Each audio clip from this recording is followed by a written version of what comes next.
Tyler, what have you been doing? Fill us in briefly on how you've been helping on Eddie's case. Yeah, we got a phone call about 6 months ago from the former police commissioner, Bernie Carrick, saying, hey, is there any way that we can help out? So besides raising funds to help with the legal defense, we've been able to kind of dive into this case and use our voice and promote within our community what's going on. Because in the beginning it was, you're supporting, a brand, an apparel brand, is supporting someone who's accused of killing a child. We've all come to find out that that was a false narrative. Yes. And while there's other brands out there like Nike who are supporting people like Colin Kaepernick, a man-child, we choose our brand ambassadors who are actual heroes. That's why we're extremely excited to work with Eddie and hoping that he can get out of the Navy as soon as possible so we can get back to work as well. Absolutely. Yes. Eddie,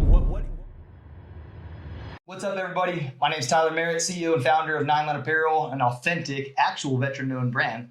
I'm here to talk in this series about why we partner with other veteran-owned brands and other companies, and why it is so important to remain authentic to the community. So I'm here with Eddie. We're going to do a little bit of reminiscing about how we first met. I really don't remember exactly. I think it was a weird phone call I got. It definitely was a weird phone call and at a weird time. I was locked up at the time, military prison. And I don't want to delve too much into that story. It's been put out there. I have a book, The Man in the Arena. Go ahead and read it. There's a lot of details in there. But during that time, I was locked up. My wife was fighting for my rights, and she's fighting for justice along with my brother. And I had my lawyer, Tim Parlatore, at the time, and I got on a phone call, one of the 10-minute free phone calls I could have in the break, and Tyler just happened to be on the other line with my lawyer, and that's the first time I was really introduced to you.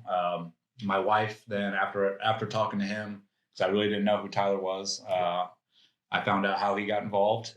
He got behind us, got behind my wife and brother and supporting me, getting the story out, raising money for our legal defense.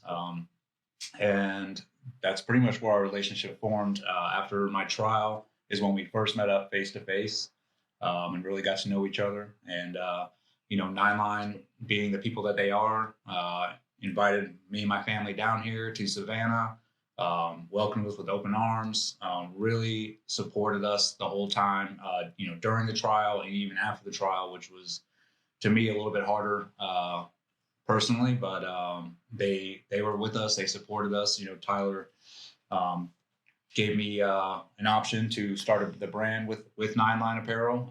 And I'll tell you, to be honest, at the time, I had no clue about starting brands, starting businesses. My whole world was being a SEAL. So it really opened my eyes to what was going on outside of the military and how people were starting brands and businesses. And Tyler was with me every step of the way, helping me start a brand, the FAA Program, the Fuck Around and Find Out, which was our slogan going through that whole ordeal. And we really just, the relationship blossomed from there. Getting to know Nine Line, getting to know what they're about. Blossomed. They're three pillars. You see it on their T-shirts, God, family, country. That's 3 pillars that I have followed through my whole military career, and getting to know them, they really stand behind those pillars. You meet the people that work at Nine Line. It is one big family there.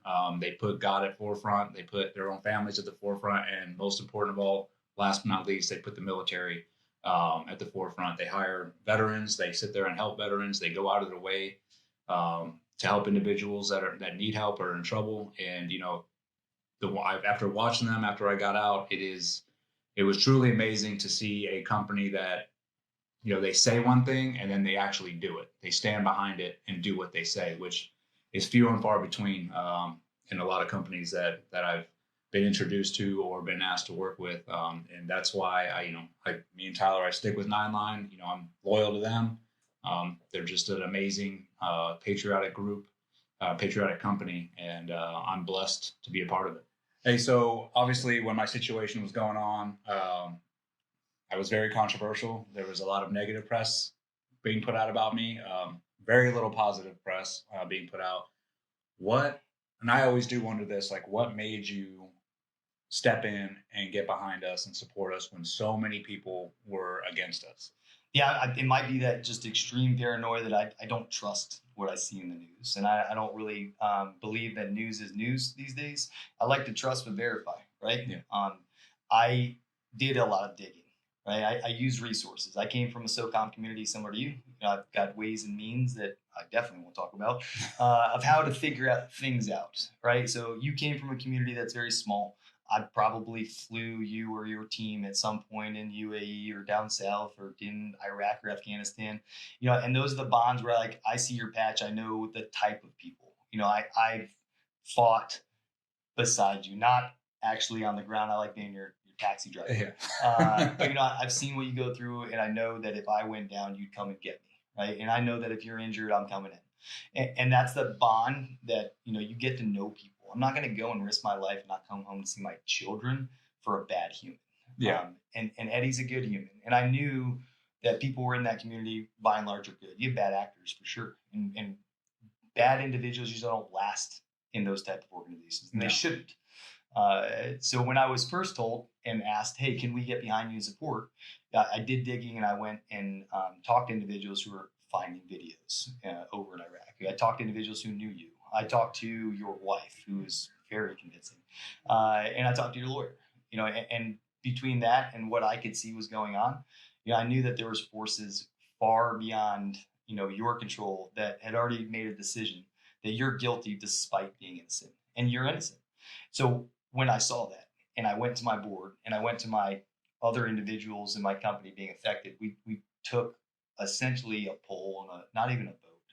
So I was already going to do it anyways. It was hey guys, here's the risk associated. When we throw our name in the hat and say we are supporting this individual, we're being authentic and we're going to absolutely stand behind them. But we have the risk of really angering individuals who are bad individuals. And I enjoy doing that. We make t-shirts at the end of the day, and that's fun. I love manufacturing. I've been trying to bring U.S. manufacturing back here for the last 10 years.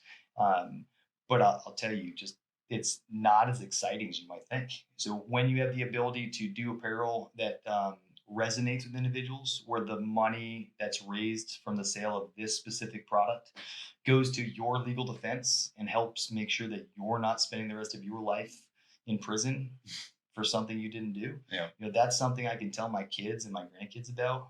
That's more than just making t-shirts. Now that those t-shirts are doing this company is actually doing this. And then my company got behind it.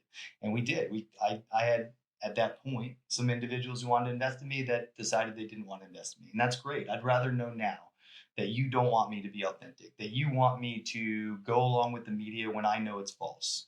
And if we do that, we head down a path of other countries that you and I have been to, that most people here don't realize, how free they are, how great this country is. And it's because of individuals like you. It's because of our community that they can be ignorant, right? So we are going to support veteran-owned. We are going to live by those values. And I think it's a no-brainer that we threw our name in the hat back then, and we did catch a lot of flack. I had a lot of individuals that said, how could you help a horrible human? Yeah. And I was, well, how could you condemn someone under a false pretense, right? And how can you make comments on the internet that are so hurtful, so damning, so despicable, that you would never say sitting next to you? I definitely know based on your t-shirt that no one would do that. And during your retirement ceremony, it's a kind of a funny story.